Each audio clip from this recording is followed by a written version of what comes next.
Dashboard, powering up the Volvo. Go to agree. Again, you've got analog gauges, and now you have backup, not backup, but you've got where the computer is reading. Your gauges on this boat are not irrelevant, but they're mostly irrelevant. They're for show. Okay. Again, the amount of computer, it's like your car, a new car. There's so many emergency backup features that are going to take care of. Oh, you're never going to overheat. It won't allow you to overheat. It'll start shutting you down or giving you the warning. You're not going to catch it on the gauge in time. So we can stay on this. We can monitor our fuel, oil pressure. You also monitor fuel on this gauge too. Seat temperature, which comes on handy. But here is your rest of your boat.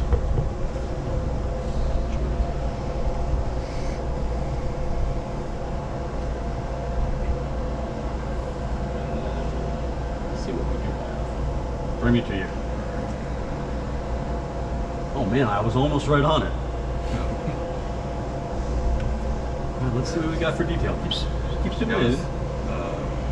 Yeah, that's pretty good. Detail. My condo is the dock. This is there's. The Dude, well, I was right on it, man. Yeah. Cool. Okay, so we do have detail. So here's your lake. Sweet. Your detail's loaded. Okay, so it's already in. Your detail, yeah. You don't have to do anything. You can still go on My Captain. Can you save locations? Like, yeah, absolutely. This is a full chart plotter. Okay. It just happens to read the Volvo. Okay. For your case, I mean, this is going to be more fun to have it lit up as your chart plotter. It's Garmin. It's a Garmin boating app. Okay. You said My Captain. Just go to Garmin and you'll. Okay. Now, detail everywhere. Oh, that's like the boating app? It's the same thing now. Okay. Yeah, Navionics is owned by Garmin. Exactly. Very cool, man. Yeah. You're lit up. All right, back to home. I mean, this thing is, you're not going to break this. Home will show you. You can arrange this. This is called a multifunction display. This thing can be configured however you want it. It's configured from the factory to show engine and charts, but you can start adding. You can change all these combos to whatever you want. Back to vessel brings you back to engine. We just did vessel, right? More overviews of everything. Just depends on how much information you want. I think most of the time you're going to have that as a chart plotter. Yeah. Yeah, I got it. This lake has some very shallow areas. We gotta. Yeah, and it's rock too when you do that. Yeah. And then, I mean, like, there's no video. There's no. Is the media connected to the Fusion? That was what I was wondering. Put like satellite XM or. I don't know if this Fusion unit has the antenna for the Sirius built in. Does it? So we don't know. I'm not sure, but JD's on his way. My electronics guy will go through more in depth. Okay, the electronics guy's coming. He's on his way. Awesome. Okay, so now we're back to this. We've got the ignition on. Okay. It's time to start the boat. This is an emergency. What are we calling the switch?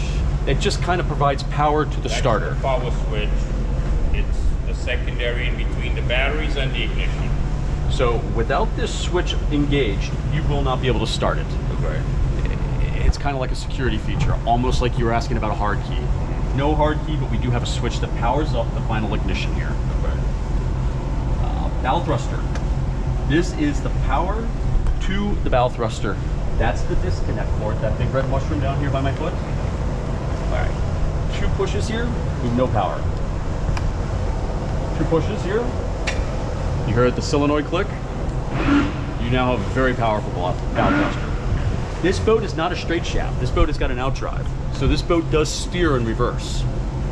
Our next step up Riva does not have steering in reverse. It's a fixed shaft. So when you're driving this boat, you're going to drive it just like you would an outboard or your sailboat. You can steer this thing in reverse, forward, and use your bow thruster to overcompensate for the wind. Shutting the boat back down, the engine off, stop button.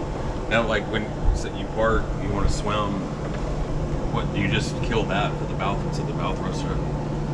That would be a great idea right now. I mean, just so if you've got a kid or somebody up here that hits that, you don't want anybody up by the bow thruster that could hit it and turn it on. Because it's a little meat mincer. I mean, Is it a single unit that passes through? it is. Yeah. Okay. There's, on the V of the boat, there's a hole, a Yeah. circular hole that goes from one side to the other. So there's not a through hole that can let water in?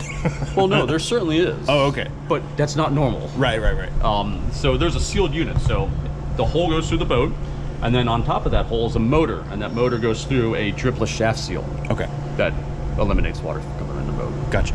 That's one of the very few. We don't have that issue. Got it. typically. What about, I added a couple of underwater lights. Is there a switch for that? You added underwater lights? Okay. Yeah. Here's sub lights right here. Okay, so that's... Can we verify? I'd have to be...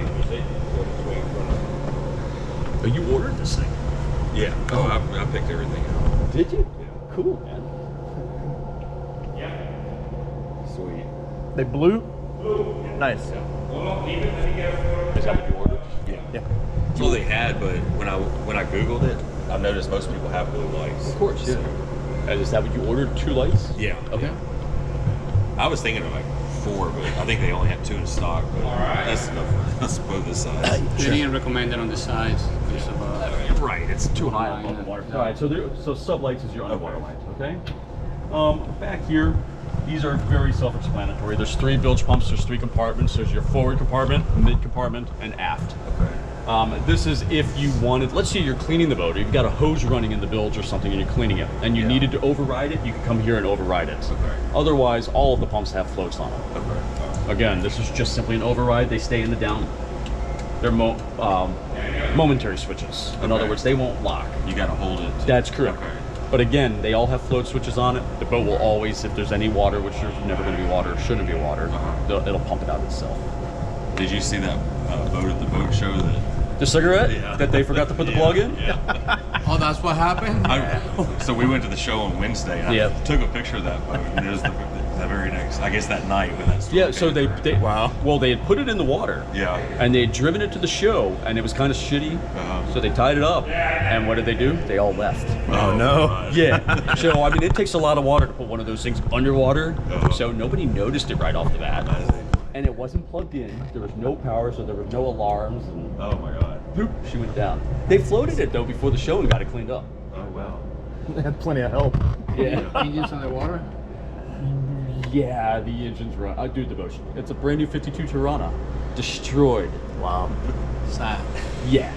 All right, so again, that was your engine hatch, your Okay. bimini top, underwater lights, navigation lights when they're plugged in via the shaft, cockpit lights, and then this is self-tuning Bluetooth. Charge your phone. Yep, just charge your phone.